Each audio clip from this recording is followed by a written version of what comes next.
Bueno, pues buenos días, buenos días a todo el mundo.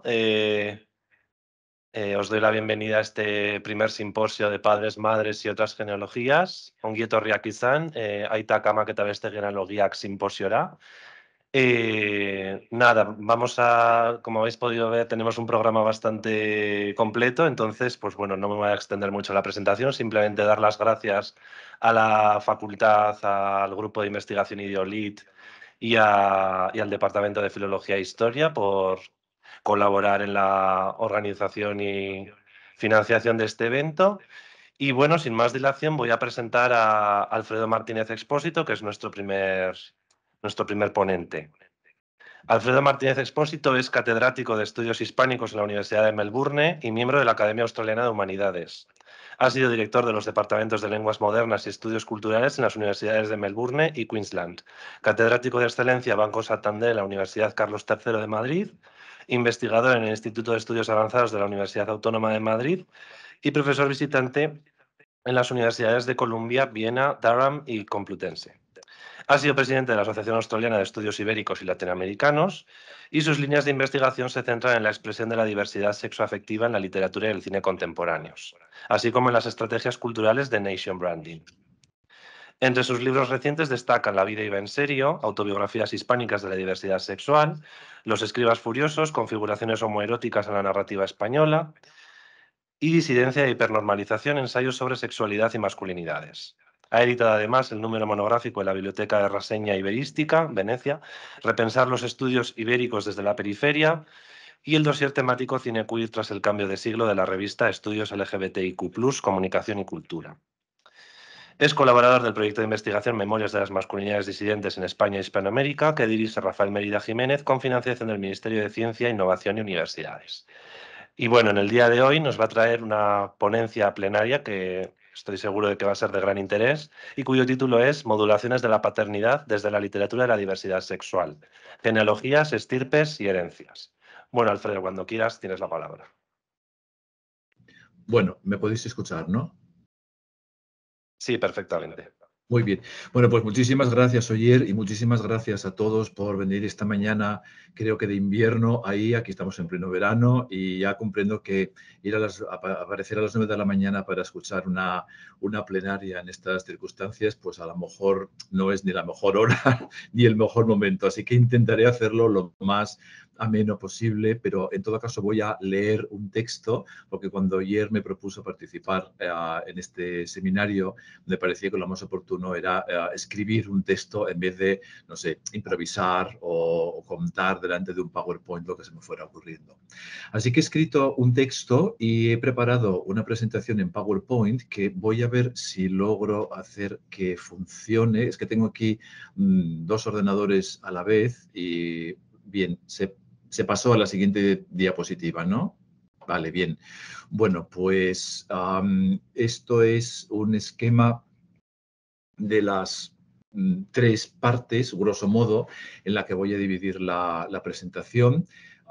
Una primera parte con algunas ideas introductorias muy generales y que espero que sirvan también un poco para, bueno, para abrir boca en este simposio sobre maternidades y paternidades, ¿no? Después una segunda parte sobre ideas también generales, pero como creo que hay varias personas con intereses en teoría literaria, pues a lo mejor os interesan estas ideas generales sobre evolución literaria por una parte y sobre memoria literaria, memoria histórica por otra. Y luego, para terminar, voy a proponer un ejemplo concreto con una novela, bueno, un libro, que luego os digo cuál es y a lo mejor sirve un poco para, bueno, para concretizar un poco lo que en las partes 1 y 2 va a ser un poco, pues a lo mejor un poco teórico o un poco demasiado general, digamos, ¿no? Bueno, entonces comienzo con estas pequeñas ideas introductorias.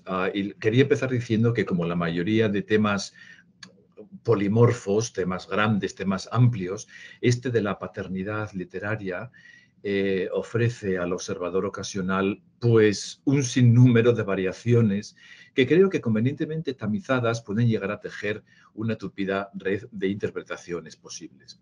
Yo confieso que cuando Oller me propuso abordar el tema de la paternidad literaria desde la perspectiva de mis trabajos sobre las genealogías de la diversidad sexual, mi primera reacción fue, la verdad, de cierto escepticismo, porque me parecía pues improbable que tal abordaje pudiera resultar de interés para este tipo de seminario. De hecho, todo lo relacionado con las ideas de reproducción y futuridad, que van implícitas en el paradigma de la maternidad, la paternidad, me parece que está, hombre, si no en las antípodas, sí por lo menos en latitudes muy alejadas de la construcción de estirpes literarias protagonizadas por lesbianas, homosexuales, escritores no binarios, queer, etc. A ver, voy a intentar pasar a la siguiente diapositiva. Bueno. Se cumplen ahora 20 años de la publicación de este libro que tenéis en la pantalla, No Future, Queer Theory and the Death Drive, que en español se publicó por la editorial Legales en el año 2015 con el título No al futuro, la teoría queer y la pulsión de muerte. Es un libro polémico con el que Lee Edelman, el autor, puso sobre la mesa la naturaleza antinormativa de lo queer en lo relativo a la reproducción, usando la figura del niño hijo, y perdón por utilizar el masculino genérico, y pido ya perdón desde ahora por utilizar el masculino genérico muchísimas veces en esta presentación, pero es que me pongo a buscar nombres epicenos para muchas cosas como esto que quiero decir ahora, y en castellano la verdad es que no los encuentro. Bueno, pues en este libro Lee Edelman utiliza la figura del niño hijo o niña hija para ejemplificar la ética de lo que él denomina el futurismo reproductivo, reproductive futurism. Aunque el denominado negativismo queer ha sido ampliamente contestado, este libro ha sido muy contestado, sí es cierto, en mi opinión, que temas como, pues eso, el futuro promisorio, la optimista concatenación de las generaciones hacia un futuro mejor o la perpetuación de la especie, de la nación, de la familia, conforman la columna vertebral misma del imaginario heterosexual. No se trata, naturalmente, de que los disidentes del heteropatriarcado ignoren o se muestren intrínsecamente ajenos a las dinámicas de la reproducción, ya sea genética, cultural o generacional. Pero, por razones que quizá logre esbozar en esta charla, espero que sí, este tipo de escritores se suele mostrar atraído por otros temas diferentes, y sus biografías suelen transitar por senderos relativamente alejados de los grandes temas universales, entre comillas, relacionados con progenituras y progenies. Sin embargo, he de reconocer que gracias a su capacidad de persuasión, Oller logró que me concediera a mí mismo la oportunidad de acercarme un poco más a la cuestión de las genealogías literarias sexodiversas, porque, como él mismo me advirtió en el prefacio, en el prefacio que hace un par de años escribí para una colección de breves ensayos sobre autobiografías de la diversidad sexual, en la que, por cierto, Oller participa con un espléndido texto sobre Juan Muitisolo, ya había hilvanado algunas nociones relativas a la evolución literaria en un cañamazo teórico constituido esencialmente por discursos procedentes de la teoría queer y del feminismo.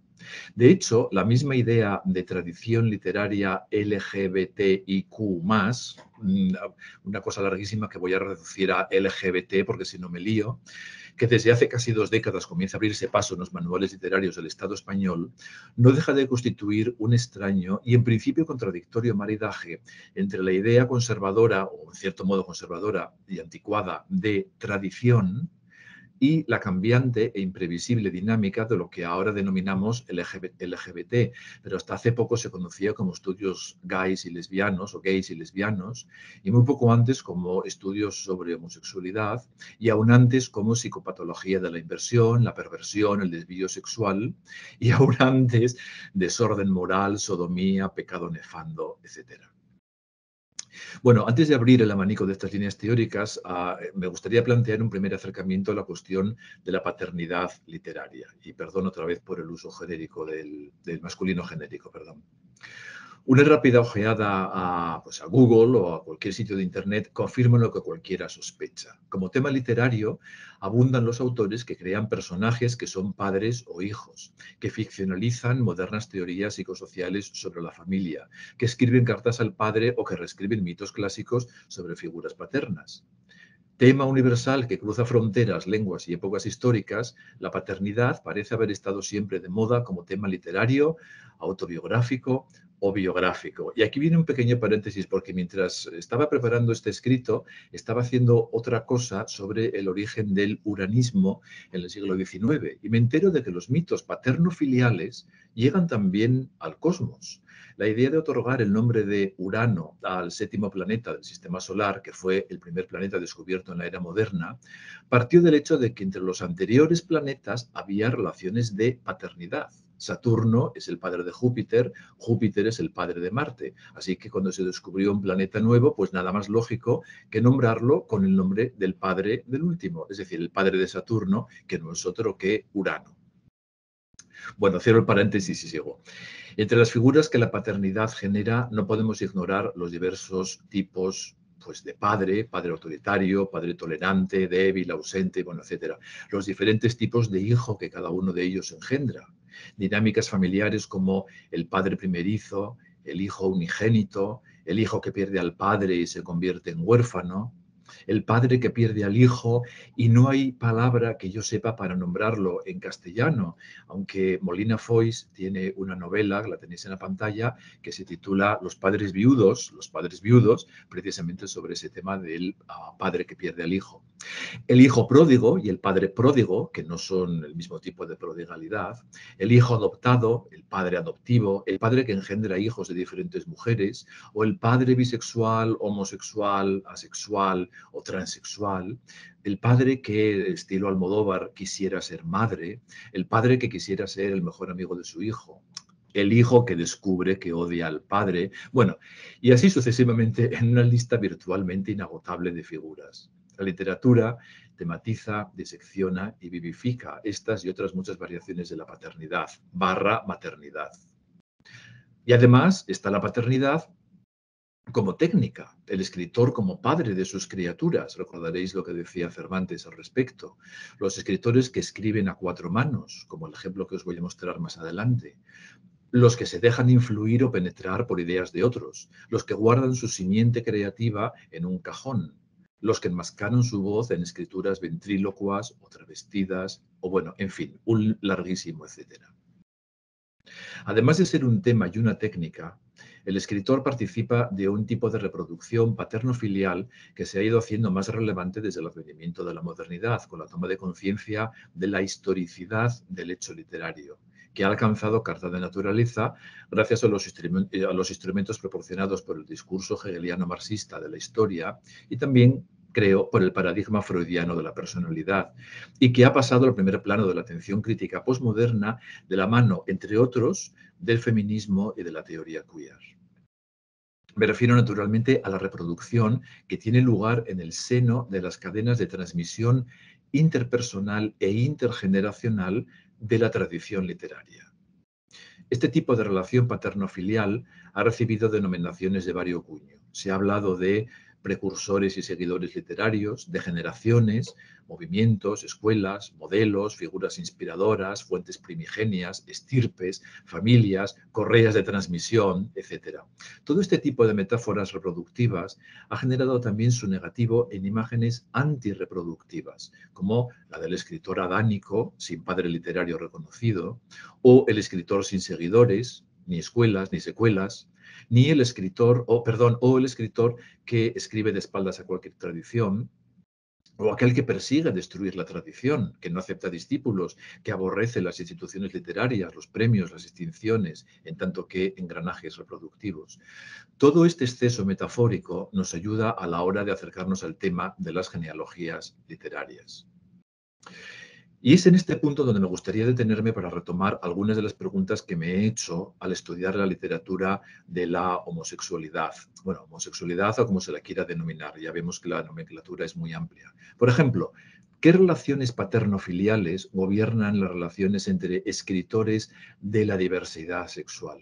¿Se trata acaso de las mismas relaciones que gobiernan la transmisión de las tradiciones literarias que podríamos denominar, grosso modo, heteropatriarcales?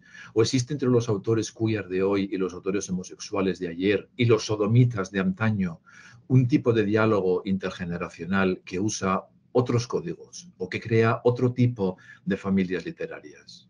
¿Qué tipo de padre literario aspira a emular o a odiar o a reverenciar a un autor que se sabe señalado, quizá estigmatizado o perseguido por su orientación sexual o su identidad de género? ¿A qué tipo de hijo, seguidor o descendiente literario lanza ese escritor sus paternales admoniciones? ¿Cómo se comunican más allá del tiempo y la distancia autores que viven quizá atenazados por la censura, por el miedo o por la opresión, o por la autocensura, el autoodio o la autorrepresión? Bueno, aquí es donde paso a, si me deja esto, aquí, ahí, a ofreceros algunas ideas sobre evolución literaria y memoria. Luego retomamos el tema de la sexodiversidad. Hablando de escritores para los que el miedo a la represión sexual no constituía un problema, una preocupación inmediata, el poeta y crítico T.S. Eliot describió uno de los modelos más influyentes de su época sobre la tradición literaria. Y me paro para explicaros lo que hay en esta filmina, en esta diapositiva. Comenzando con Eliot. El concepto de tradición de Eliot fue revolucionario en la crítica inglesa, en parte porque introdujo en el mismo centro del pensamiento crítico el legado del pensamiento filosófico idealista que se había deslizado discretamente en la cultura inglesa desde Coleridge y Bosanquet y Francis Bradley y otros. Bueno, y esto mientras en los mismos años se generaba en otras partes de Europa la doble línea estructuralista y formalista que habría de vertebrar el pensamiento crítico continental durante décadas. Luego vamos a eso. Bueno, la deuda de Eliot respecto al idealismo, a Bradley sobre todo, está bien documentada y comienza precisamente en su tesis doctoral, que fue precisamente un estudio sobre Bradley.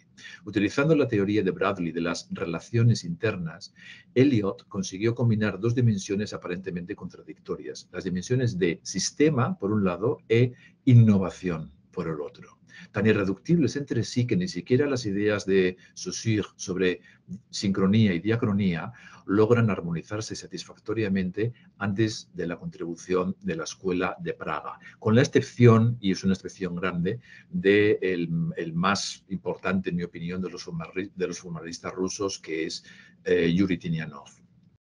Bueno, volviendo a Eliot, la historia literaria había sido comprendida como una secuencia lineal, o sea, los átomos, obras o autores o lo que fuera, se disponían sobre la línea del tiempo, compuesta así por una serie de textos originales. El romanticismo fue un peculiar cómplice del positivismo en el mantenimiento de esta visión. La originalidad del escritor sobresalía del contexto de una inanimada historia de objetos. Pero Eliot propone concebir la tradición literaria no como un conjunto de restos muertos, sino como un orden simultáneo. Los grandes textos de la tradición coexisten en el espíritu del presente. La obra literaria nueva no es original en el sentido romántico, porque su novedad se define únicamente en relación al orden ya existente en la tradición. La obra nueva, en la visión de Eliot, debe simultáneamente modificar y respetar la tradición. En esta ideal unión platónica de pluralidad y unidad, del todo y la parte, Eliot intentó reconciliar dos ideas aparentemente contrapuestas, tradición colectiva y genio individual, en una formulación que en el mundo de habla inglesa perduró durante décadas como la teoría por excelencia de la evolución literaria. Eliot tuvo numerosos seguidores, menciono solo un par de ellos, por ejemplo, Ernst Robert Curtius, cuya idea de presente intemporal es semejante a la tradición de Eliot en su rechazo de la historia literaria como catálogo, digamos. La cultura moderna, dice Curtius, es a la vez completamente nueva y condicionada en todo punto por la cultura antigua. Claro, tanto Eliot como Curtius tuvieron motivos personales para desear preservar la tradición. Curtius quiso resistir la barbarie nazi y su represión de la historia. Hay otro que menciono en la pantalla, Claudio Guillén, en ese libro muy influyente, Literature System, que sigue a Eliot en la creencia de que proceso e individualidad se precisan mutuamente, pero considera que los simples críticos literarios se contentan con una aproximación estrechamente atomizada a la literatura. Solo, en su opinión, el historiador de la literatura, que tiene una visión más amplia, puede aportar juntos proceso e individualidad. Harold Bloom ofrece una aproximación diferente a la tradición poética en estudios como The Anxiety of Influence, la ansiedad de la influencia, o A Map of Misreading. Combina el psicoanálisis, la retórica clásica y cosas un poco extravagantes como la tradición de la cábala para construir una peculiar visión de la historia literaria. Todos los grandes poetas, dice, sufren en cierta manera de retraso. Creen que llegan tarde a la historia y temen que sus padres poéticos hayan consumido ya toda la inspiración poética disponible. Experimentan un disgusto edípico por el padre, un deseo desesperado de negar la paternidad y de asentar su propia originalidad. Esta ansiedad de la influencia produce diversas estrategias defensivas y les hace posible descubrir un espacio poético en que expresar una auténtica inspiración. Estos hijos poéticos buscan vías de separación de las grandes obras de sus padres. Esta separación, a su vez, implica una tergiversación creativa de sus precursores. Es lo que desarrolla en ese libro de A Map of Misreading, un mapa de las tergiversaciones creativas.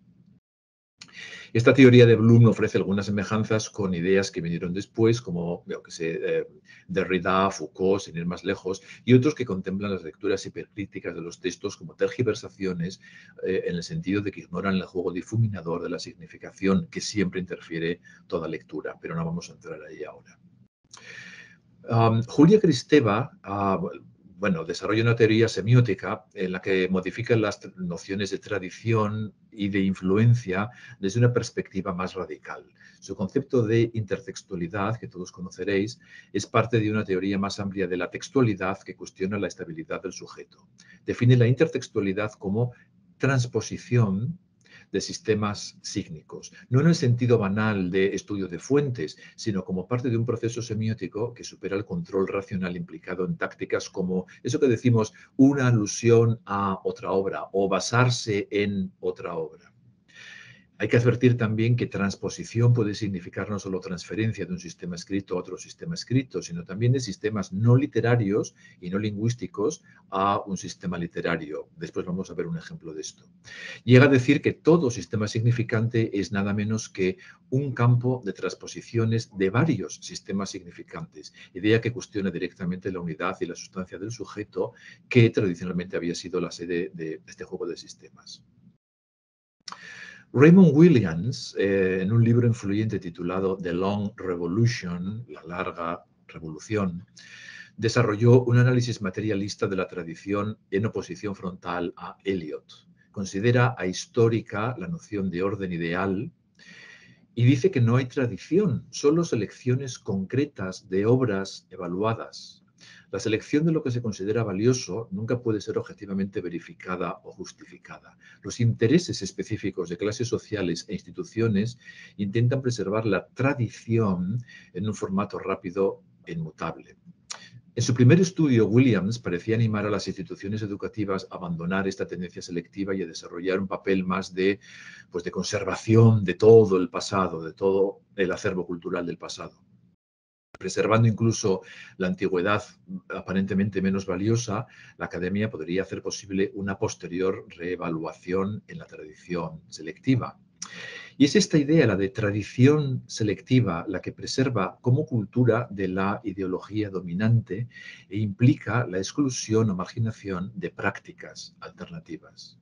En otro libro que se titula Marxismo y literatura, Williams formuló la transmisión histórica de la cultura como un proceso que implica elementos residuales, dominantes y emergentes, o sea, estableciendo categorías. Este modelo concibe la historia literaria como algo que implica no solo cambio, continuidad y discontinuidad, sino también, y aquí viene lo importante, los efectos del poder. Bueno, y uno más, antes de seguir, me gustaría citar la teoría de polisistemas de Itamar Ebenzoar, que por lo que veo goza de prestigio en universidades del Estado español. Esta idea de polisistemas guarda estrecha relación con el materialismo de Williams y también con la idea de sistema dinámico, una idea de integración de estructura sincrónica y cambio diacrónico que fue largamente elaborada, aunque no hemos hablado mucho de ello, por formalistas como Tinianov, al que antes aludí, pero también como estructuralistas de la Escuela de Praga, Mukarczewski, y semiólogos rusos como Yuri Lotman. hay toda una línea de varias décadas de elaboración de esta idea de sistema dinámico.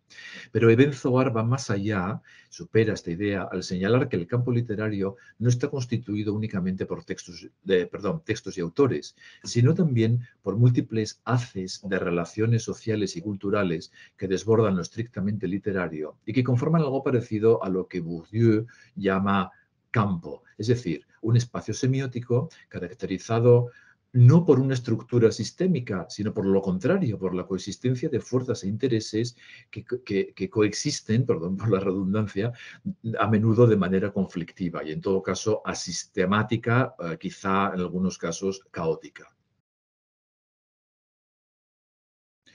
Ahora bien, todas estas elocuentes e influyentes ideas sobre la evolución literaria parecen estar referidas al acervo canónico, a las obras, autores y movimientos que gozan de buena visibilidad en los manuales de historia literaria, que se reeditan con éxito durante generaciones y que se estudian en la universidad y que gozan del reconocimiento público.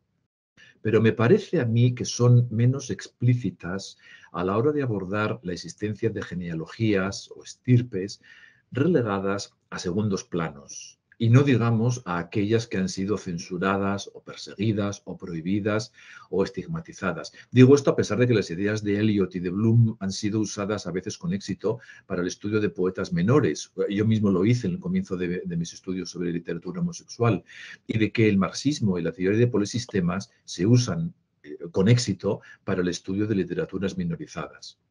Pero la tradición literaria de la diversidad sexual es una de esas historias en las que la transmisión generacional se ha encontrado frecuentemente con el muro infranqueable de la interdicción, de lo prohibido. ¿Qué padres literarios puede invocar el escritor sodomita, el uranista, el epéntico, el queer? ¿Qué huellas de influencia blumiana o de intertextualidad cristeviana encontramos en las obras de las grandes autoras lesbianas del pasado? ¿Cómo entender la idea misma de transmisión intergeneracional en escritores que escriben ocultando crípticamente la materia viva de su inspiración poética o exhibiéndola bajo mantos oblicuos de alegoría o confiándola, en el mejor de los casos, a reducidos grupos de letraheridos de confianza?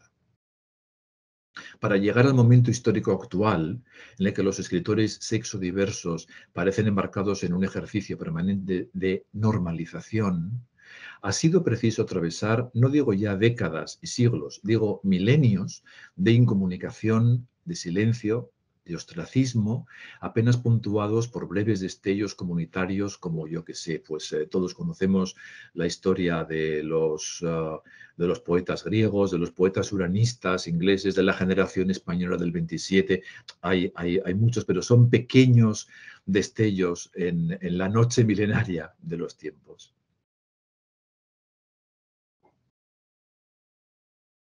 Bueno, intento ahora complementar lo que acabo de decir sobre evolución literaria con 2 o 3 notas sobre el concepto de memoria o de memoria histórica. Con estos, no veo ahora la pantalla, creo que son 3 o 4 conceptos que me parecen de gran relevancia. El primero es el concepto jurídico de derecho a la memoria, que propone Anna Reading, una idea que aborda la posibilidad de que el derecho internacional proteja y ayude a preservar las memorias colectivas, especialmente aquellas sometidas a trauma.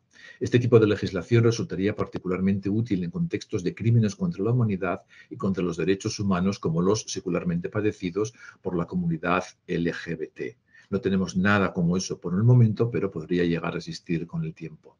Esta idea de derecho a la memoria surge en el contexto de estudios sobre memoria histórica en los que encontramos autores de la categoría de Daniel Levy y Nathan Snyder, también en la pantalla, que en un libro importantísimo titulado Holocaust and Memory, proponen la idea de que todos los traumas colectivos comparten un elemento común de ruptura, desmembramiento y sufrimiento. Mediante el concepto de memoria global, explican que la memoria de un genocidio concreto como el Holocausto judío durante la Segunda Guerra Mundial se puede descontextualizar y recontextualizar para interpretar otros actos de barbarie en otros tiempos y geografías. Este paradigma de memoria colectiva puede generar comprensión, por lo menos comprensión y empatía ante genocidios alejados de nuestra experiencia inmediata. Marianne Hirsch propone otro concepto súper útil y muy interesante, que es el de postmemoria, con el que busca explicar cómo una generación determinada recibe el trauma personal y colectivo de la generación anterior. La idea de transmisión intergeneracional de la memoria resulta especialmente relevante en el contexto LGBT por las dificultades del colectivo para acceder a los medios habituales de transmisión de los recuerdos en el ámbito de la familia de origen o incluso en el ámbito de nuevos modelos familiares, que no siempre son tan dinámicos como nos gustaría. La cultura popular, la literatura o el cine proporcionan frecuentemente elementos de transmisión de los relatos de vida de las personas sexodiversas y, en cierto modo, suplen la ausencia de otros tipos de transmisión generacional en estas comunidades. Bueno, pues haciendo uso de estas tres que acabo de mencionar y otras que no tengo tiempo ahora, Ana Maria Horvath plantea la idea de memoria visual queer. Para Horvath, el medio audiovisual, el cine, la televisión, resulta particularmente interesante porque, y cito, las personas queer a menudo se ven obligadas a permanecer ocultas y a destruir deliberadamente la evidencia de su existencia, sus propios recuerdos, para sobrevivir y la historia específica de discriminación y persecución que marca tanto tanto el pasado como el presente LGBTQ a menudo ha significado que las historias queer han sido deliberadamente borradas y eliminadas de las narrativas oficiales. Hasta aquí la cita. Horvath se pregunta de qué maneras se visualizan y conmemoran los pasados de las personas LGBT, qué revelan esas representaciones acerca de la influencia del cine y la televisión sobre la construcción de la memoria, cómo presentan el traspaso de la memoria de una generación de lesbianas y homosexuales a la siguiente, y sobre todo, qué historias del pasado queer y de su militancia son elegidas hoy día para su rememoración y cuáles se dejan permanecer en el olvido. Como veis, aquí resuena todo lo que hemos dicho de Raymond Williams y de Julia Kristeva y de la teoría de polisistemas. A mí me parece que estos conceptos invocados por Ana Maria Horvath resultan especialmente relevantes para una discusión de la experiencia de la ignominia recuperada desde la era del orgullo.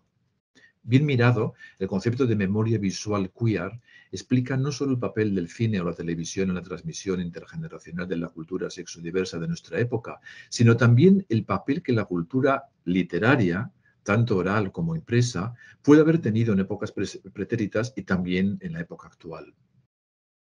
Se trata de una vía de exploración sobre la tradición que cuestiona uno de los axiomas del pensamiento negativista queer que mencioné al principio de la charla, es decir, la teoría de que la cultura sexodiversa está condicionada por la inexistencia de padres e hijos y que al carecer de cadenas familiares o culturales de tipo intergeneracional exacerban el presentismo, el aquí y el ahora.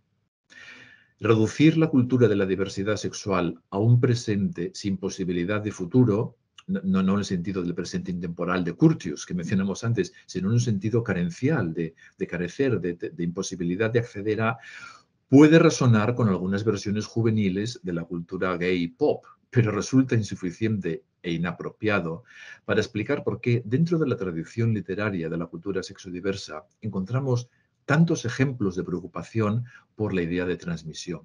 El más célebre y longevo de esos ejemplos creo que es el de la paideia griega, porque todos lo conocemos, ese tipo de relación entre un maestro y un discípulo que encontramos con variaciones y modificaciones en otros muchos momentos de la historia occidental. En fin, la misma idea de memoria y su aplicabilidad a la cultura LGBT cuestiona por su propia existencia la hipótesis negativista presentista. Bueno, y entonces ahora, para concluir en la tercera parte de la charla, me gustaría poner un ejemplo concreto, que es este libro que tenéis en la pantalla. Se titula El invitado amargo. Es una novela, una especie de... Perdón, no es una novela, es en todo caso una especie de autoficción o autobiografía escrita a cuatro manos entre esos dos autores que aparecen en pantalla, Vicente Molina Foix y Luis Cremades. Se trata en el libro de una relación entre esos dos escritores, Vicente Molina Foix y Cremades, que en el año 2014 publicaron conjuntamente el libro, El invitado amargo, en el que cada uno de ellos rememora los avatares sentimentales y sociales de la relación amorosa que ellos dos habían mantenido 3 décadas atrás, entre 1981 y 1982. Fue una relación que duró pues un par de años escasos, a comienzos de los años 80. Es un libro extraordinario, si no lo habéis leído, de verdad recomiendo su lectura porque, bueno, espero persuadiros durante lo que voy a decir en los próximos minutos de que es un libro que realmente merece la pena leer. Es un libro extraordinario, complejo, de una gran riqueza testimonial, que invoca además muchos elementos de la tradición sexodiversa que he ido mencionando en esta charla. Por ejemplo, la diferencia de edad de 16 años que se llevaban los dos escritores entre sí, y el hecho de que Molina Foix fuera ya un escritor hecho y derecho, tenía 30 y tantos años cuando entró en esta relación, y estaba muy bien relacionado en el mundillo literario, cuando el jovencísimo Cremades, digo jovencísimo porque tenía 19 años, procedente de su provincia natal, de Alicante, llega a Madrid y encuentra en él, en Molina Foix, un maestro y un mentor y además un amante. Y no puedo por menos que traer aquí las palabras, otra vez, perdón por citarle otra vez, pero es muy relevante, las palabras de T.S. Eliot. Traduzco lo que está en la pantalla. Dice en este texto súper importante, no es cierto que el desarrollo de un escritor esté en función de su desarrollo como hombre, pero sí cabe decir que se da una analogía estrecha entre el tipo de experiencias que permiten el desarrollo de un hombre y el tipo de experiencias que permiten el desarrollo de un escritor. En un escritor hay un tipo de estímulo mucho más importante que el de admirar a otro escritor. Esa relación es una sensación de afinidad profunda, o más bien de peculiar intimidad personal con otro, probablemente un autor que ya está muerto. Dice, la utilidad de tal pasión es variada. Tal vez no seamos grandes amantes, pero si tenemos una relación genuina con un verdadero poeta real, de cualquier estatura, habremos adquirido una guía que nos advertirá cuando no estemos enamorados. Y concluye, esa amistad nos introduce en la sociedad en la que se movió nuestro amigo. Bueno, amigo, sí, amigo. Nos enteramos de sus orígenes y de sus fines, ampliamos nuestro ser. No es que imitemos, es que nos cambian. Y nuestra obra es la de un hombre cambiado, la de una persona cambiada. No hemos tomado prestado, sino que nos han despertado y nos volvemos transmisores de una tradición. Bueno, es un texto que complementa su idea de la tradición literaria de una manera fantástica. Es preciso subrayar en estas palabras una aportación que, por supuesto, no ha pasado desapercibida a los teóricos del autobiografismo literario. Se trata de la idea de intimidad entre escritores, una idea sin la cual sería imposible entender la existencia de grupos, escuelas, movimientos o también de emparejamientos o enamoramientos o encaprichamientos literarios. Eliot apunta en este texto que el amor literario que une escritores de tiempos y geografías diferentes no es en el fondo muy diferente del amor entre personas corrientes. El enamoramiento entre poetas, cuando ocurre simultáneamente en sus textos y en el aquí y ahora de la vida real, puede dar lugar a pasionales historias de amor en las que el sexo y el texto se confunden, como se confunden el cuerpo y la letra, el plagio y los celos. Como veremos, entre Molina Foix y Cremades sobrevuela la intuición de que su relación recuerda las relaciones de maestro y discípulo y tienen algo de paterno filial. Cremades resulta más explícito al respecto, pero Molina Foix se siente incómodo con la idea de que su relación con un escritor al que prácticamente dobla en edad incluya un elemento paternal.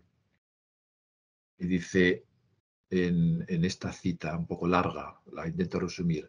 Dice, por instinto o por alguna carencia insondable, he sentido siempre el anhelo de establecer esas ataduras discipulares fuera de las aulas, donde he sido más afortunado. Esto lo dice Molina Foix. Lo mejor de mi vida han sido mis maestros no docentes, de los que solo uno, el primero, pocos años mayor que yo, lo fue según el molde amatorio del Erasta y el Erómeno, la paideia griega. Una de mis desilusiones más amargas, sobrepasados los 40, fue darme cuenta de que la dulzura de la vida filial, la condición eterna de estudiante, la profesión de discípulo, para mí ideales mientras haya alguien dispuesto a ejercitarlas desde su altura superior, ya estaban desfasadas y brotaban de modo espontáneo a mi alrededor los pigmaleones. Bueno, cierta ironía también, ¿no? La crónica que el otro autor o coautor, Luis Cremades, hace de su problemática homosexualidad demuestra continuos paralelismos con su conciencia de escritor. En aquellos días, dice, la homosexualidad para mí, como el arte, era más un espíritu que una práctica. Este tipo de reflexión permite apreciar el perspectivismo que constituye una de las proezas literarias de la obra. Por ejemplo, cuando Molina Fos califica al Cremades de esa misma época como formado y muy seguro de sí mismo, pese a tener 19 años y 3 semanas. Cremades, por su parte, recalca con insistencia que el maridaje entre literatura y homosexualidad constituye para él una senda de aprendizaje y que encuentra en otros escritores homosexuales los guías o mentores que le pueden iluminar ese camino. Dice Luis Cremades, parecía en aquella época que estaba haciendo nuevas amistades en Madrid. Encontraba los guías que había estado buscando en ese cruce extraño entre homosexualidad y literatura. Había aprendido de Carlos Bousoño, había conocido a Luis Antonio de Villena y después a Vicente Molina Foix. Yo tenía interés en saber de aquel modo de vida. Había pautas y costumbres universales, al menos de uso común en ese grupo, que debía conocer. Yo era demasiado ingenuo, me explicaba Vicente con el tono comprensivo de los adultos. Bueno, el crecimiento personal llevará a Cremades a aceptar las enseñanzas vitales del perspectivismo. Dice en otro momento del libro, a estas alturas creo que todo es posible. Cualquier imagen proyectada también me pertenece. No me veo con fuerzas para renunciar a esa luz oscura, ennegrecida, que uno recibe cuando otro le devuelve la mirada. Ese mismo crecimiento le lleva a ampliar su sexualidad a otros muchos aspectos de su identidad, incluido el espiritual. Una cita rápida en la que no me voy a detener ahora. Una parte importante de la masculinidad homoerótica del invitado amargo se construye gracias a la rememoración en forma de crónica literaria de incalculable valor documental de aquel Madrid de los años 80. Por sus páginas desfilan numerosísimos escritores, muchos de primera línea, con los que Molina Fos y Cremades intercambiaron literatura, amistad, celos y en algunos casos también sexo. Hay una cita de Andrés Ibáñez en la que tampoco me voy a detener ahora.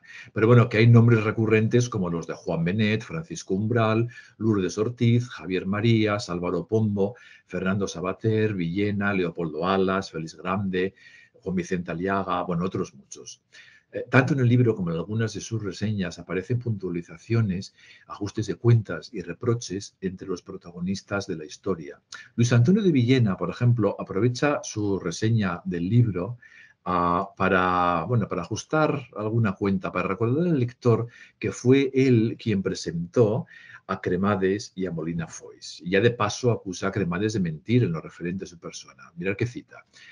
Dice Luis Antonio de Villena, Cremades a mí me pinta mal en una escena inicial falsa, sin duda porque lo desdeñé y se lo pasé a otro. Se lo pasó a Molina Foix, que es que, en fin, miente. Él se me rindió con armas y bagajes, pero las armas eran chicas y los bagajes estaban por venir. Lógico que me riña, feo que mienta. Ojalá no haya otras mentiras en su parte. Y ahora cambia de tono para concluir, pero bueno, es minucia en un libro grande, atractivo y original. Mira, estos círculos literarios, sentimentales y sexuales generan un exuberante anecdotario que es divertidísimo de leer en la novela y que Santos Sanz Villanueva califica en su reseña del libro como un sálvame de luxe literario y como un celestineo marujil. Y la verdad es que hay mucho de eso, como no podía ser de otro modo.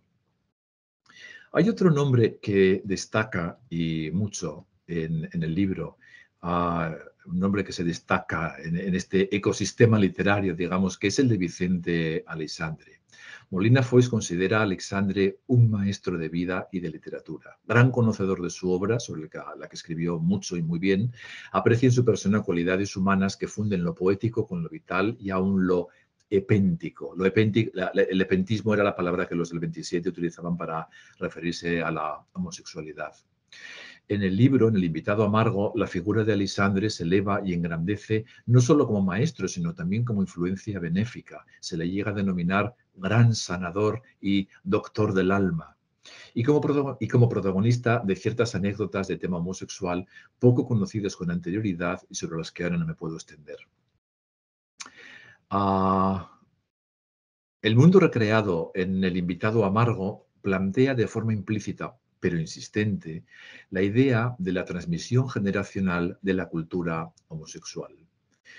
La idea shakespeariana del escribir como un medio de reproducción o perpetuación, de inmortalidad, o incluso en el caso de Cremades, de sanación, con propiedades terapéuticas y capaz de vencer a la enfermedad del amor, está presente en todo el texto y se subraya especialmente mediante la unión de homosexualidad y literatura que ya viera Alexandre al entrar en contacto con García Lorca muchos años atrás y que ahora parece entrever Cremades al entrar en contacto con Molina Foix y con el propio Alexandre.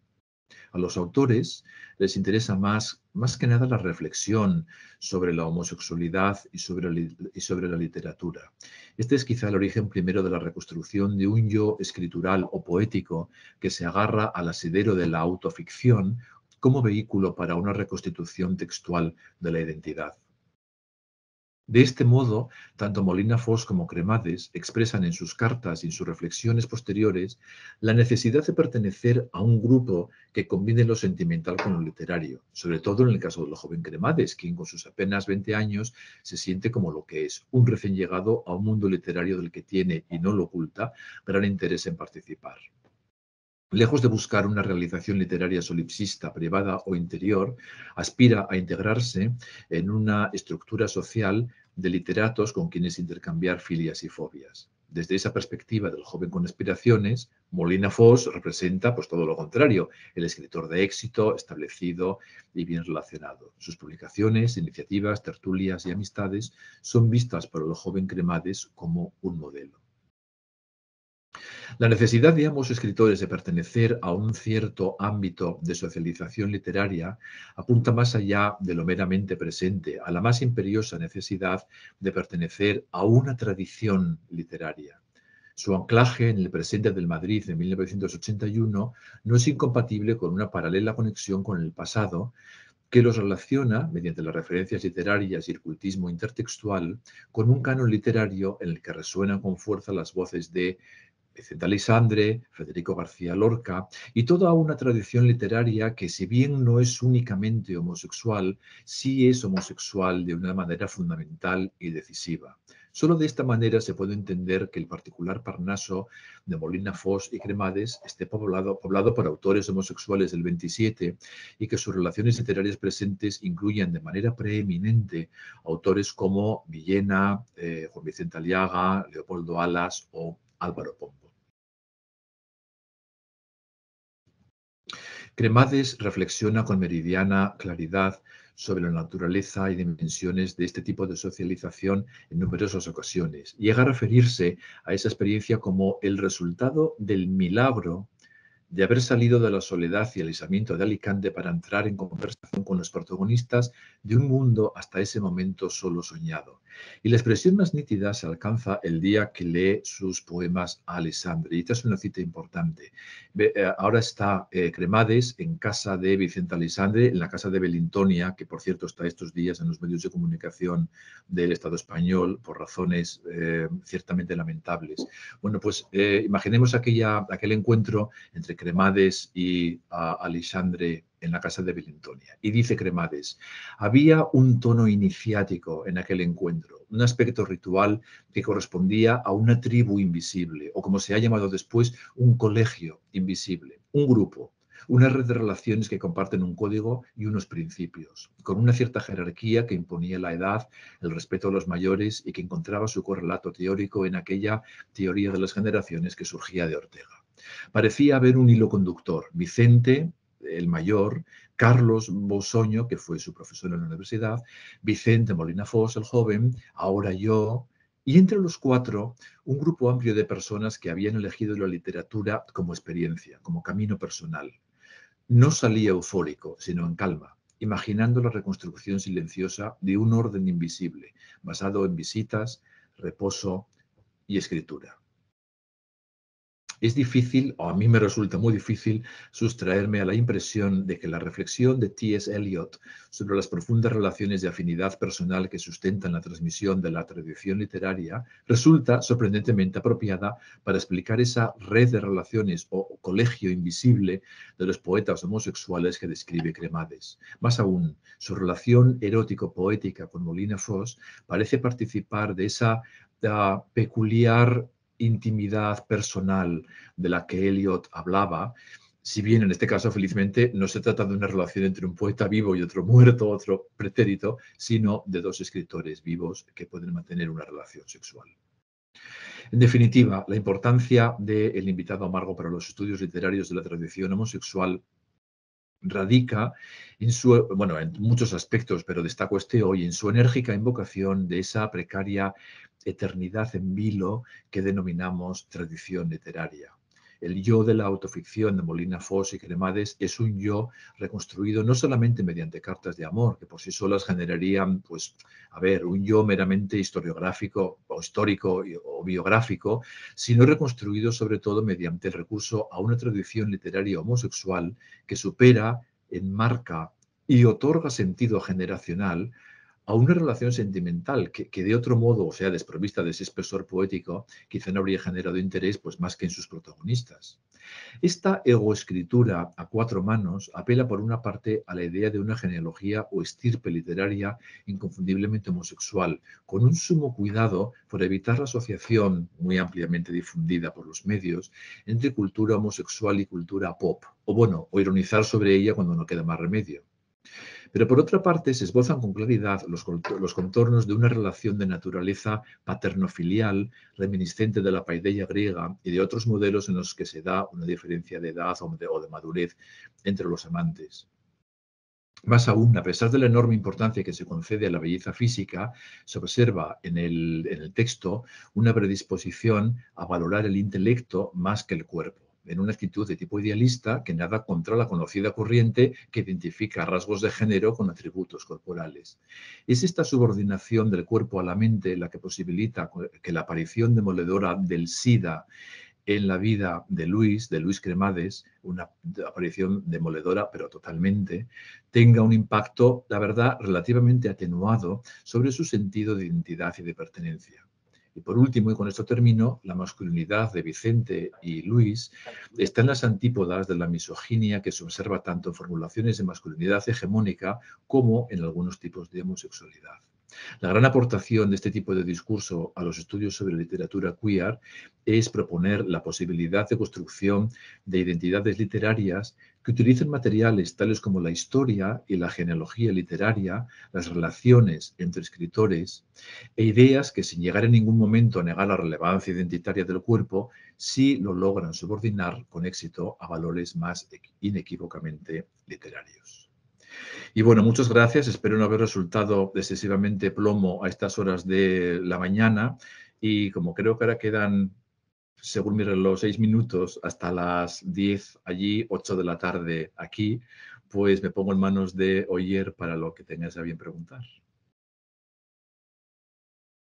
Bueno, pues muchas gracias, Alfredo, por esta intervención tan completa, ¿no? Con un fundamento teórico tan amplio y tan bien, que también se visualiza, ¿no? A través del ejemplo que has puesto. Bueno, tenemos tiempo para una pregunta un poco desarrollada o si son cortitas. No sé si alguien tiene alguna pregunta para plantear. Bueno, pues yo mismo. Bueno, primero me quedo con lo de Celestineo Marujil de Santos Sanz Villanueva, me parece un concepto absolutamente fascinante. Yo te quería comentar que, bueno, varias cosas, ¿no? Pero me parece muy interesante todo lo que has apuntado sobre Vicente Alexandre, ¿no? Porque, de hecho, el propio Luis Antonio de Villena yo creo que eso lo hace muy bien, ¿no? En sus memorias, esa inscripción de su persona, ¿no? Como autor homosexual dentro de un canon literario y también homosexual, ¿no? Como él habla de su primera visita a Belintonia y cómo se presenta a Vicente Alexandre. Vicente Alexandre, he podido ver al gran poeta del 27 que está, digamos, en el Madrid franquista, ¿no? He podido estar con él y he podido conocerle, y luego yo como también se une, ¿no?, a ese parnaso de escritores, ¿no? Como se sitúa él a través de Alexandre también en relación con los poetas del 27, ¿no?, que también eran epénticos como Alexandre. Y entonces, en ese sentido me parece muy interesante lo que has planteado, porque al final los escritores queer, no solo en esa relación de maestro-discípulo, no solo se retroalimentan literariamente, sino también a nivel sentimental, ¿no?, sexual, o sobre todo en esos tiempos, ¿no? Ahora quizá ya hay otras vías, pero antes, en la época franquista, evidentemente, era absolutamente en círculos minoritarios, ¿no?, en los que esa simultaneidad de literatura y vida sentimental y sexual solo se podía cultivar de esa manera, ¿no? Y bueno, ya yendo a lo que es la pregunta, yo me gustaría apelar, que yo creo que lo puedes explicar mejor en los 3 minutos que nos quedan brevemente, el concepto este de hipernormalización, ¿no?, al que apuntas muchas veces, ¿no? ¿Cómo afecta por ejemplo, la aprobación del matrimonio homosexual, ¿no?, la posibilidad de adopción y la construcción de esas genealogías alternativas, ¿no? Porque hay como dos posiciones muy enfrentadas. Está, en primer lugar, la de los que lo ven como una necesidad y en aras de una visibilidad y de una normalización que tiene que darse. En cambio, para otro sector, supone, ¿no?, como plegarse al poder y perder esa capacidad disruptiva. No sé si podrías comentar algo de todo lo que he podido. Bueno, Oyer, pues es que lo que abres es una caja de Pandora de Sí, consecuencias imprevisibles. Y si me pongo a hablar de hipernormalización, pues yo no sé a dónde podemos llegar. Porque, bueno, he pensado bastante sobre este concepto y su impacto, no solamente en políticas relativas a digamos, a la diversidad sexual, sino en todo tipo de políticas, por llamarlas así, progresistas. O sea, todo lo que tenga que ver con reclamación de derechos, sobre todo para minorías lingüísticas, sexuales, identitarias, de todo tipo de minorías, ¿no? ¿Qué ocurre cuando una minoría consigue ver sus derechos o un derecho concreto aprobado de una manera jurídica o legal en una jurisdicción, pongamos por ejemplo el Estado español o el Estado australiano, llámalo como quieras, ¿no?